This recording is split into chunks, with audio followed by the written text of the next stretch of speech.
Thank you. My disclosures. So let's share with you some information, new data regarding the use of lithotripsy IVL. I think everyone in the room is familiar with this technology. We saw some cases yesterday, this morning, and definitely this is something to, work when we have a severe calcified lesion, especially with a circumferential distribution. This is an interesting paper where they stress the concept again that the idea of the IVL is to create a fracture within the plaque, and keep in mind that it's not going to debulk the lesion. So the plaque is still, the calcium is still within the vessel. We just crack and create a small channel. In this paper, they also make a comparison with different types of atherectomy devices. You can see here that the IVL perform a little bit better in terms of perforation and also in terms of distal embolization. But when we talk about a severe dissection, types D to F, there is not a big difference if you compare, to atherectomy devices. But keep in mind, this is not a randomized study. This is just, to put data from different studies together. So it's similar to orange with apples. It's not the ideal situation for sure. Then we have a meta-analysis that was published a couple years ago regarding 9 studies. More than 680 patients, more than 700 lesions. The majority of them were severe, with severe calcification. You can see here the pool event regarding the type of dissection is very good in terms of treatment with IVL, because you see here they reported, severe dissection, again, D, E, and F, only in 1.2% of cases, so very low rate. And also we have a pretty good outcome regarding provisional stenting. Obviously, there are differences according to the characteristic of the initial lesion, but in the majority of the cases, the rate of stenting was very, very low. And this is something that can improve the final data. What is also interesting are the data that I think you are familiar. These are coming from the randomized DISRUPT PAD3 trial.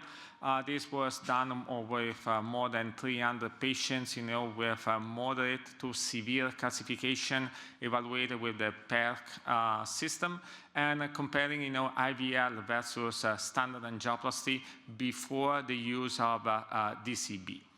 And these are the results. You see there is already a gap after 1 year of follow-up with more than 80% of primary parency rate for IVL plus DCB versus 70% for the standard PTA plus DCB. And this gap is more evident after 2 years follow-up, where, tremendously reduced the patency rate of the combined treatment with the regular balloon.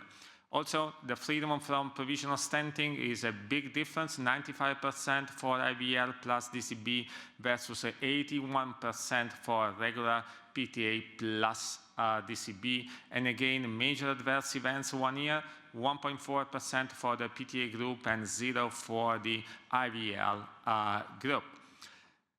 There is also something interesting that is just published. There is a group of 25 experts that sit around the table to going through a modified 3-step Delphi process to create some recommendation on how to use IVL and when to use IVL. And I think this is very important because there are still some open questions regarding this technology. So first of all, they recommend to use an ipsilateral femoral approach because this is the most straightforward pathway if there is no other problem or no other complication related. Very important. This is a big question mark in my practice, how many times we have to shock a lesion. So according to them, at least 2 times. So we have nothing less than 2 times, and then obviously you can go up to 3, 4, or whatever you like, to achieve a better result.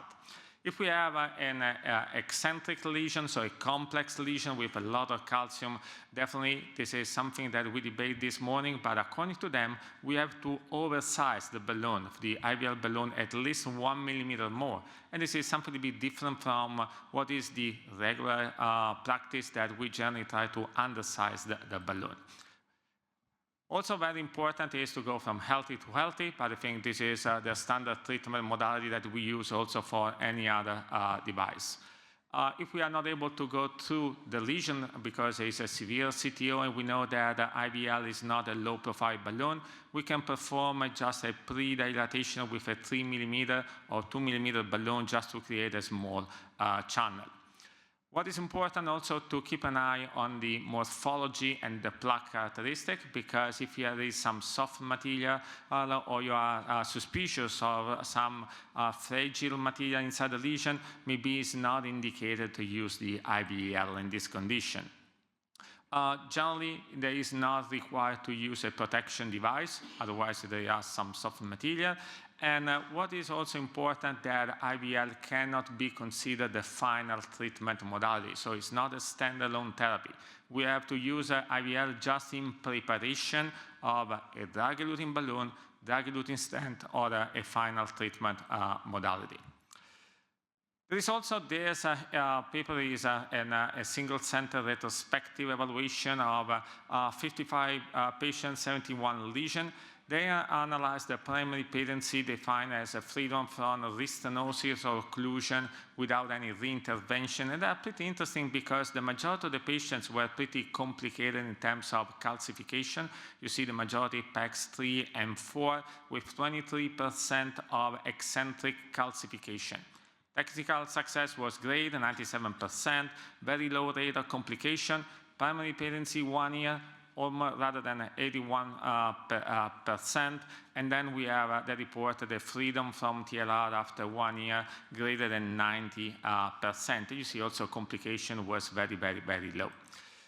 So in conclusion, we can affirm that IVL is an interesting modality that we can use in a heavy calcified lesion. Definitely, there is a safety modality because it can reduce the possibility of complication, especially when we compare with atherectomy. But remember that it's just to create a fracture within the lesion. We are not going to debulk the calcium, so if the calcium is still in place. Obviously, we are looking for new improvement in terms of technologies, the balloon diameter, the length of the balloon, the shaft, and many other characteristics. So something interesting to keep in mind for our daily practice in the future. Thank you for your attention.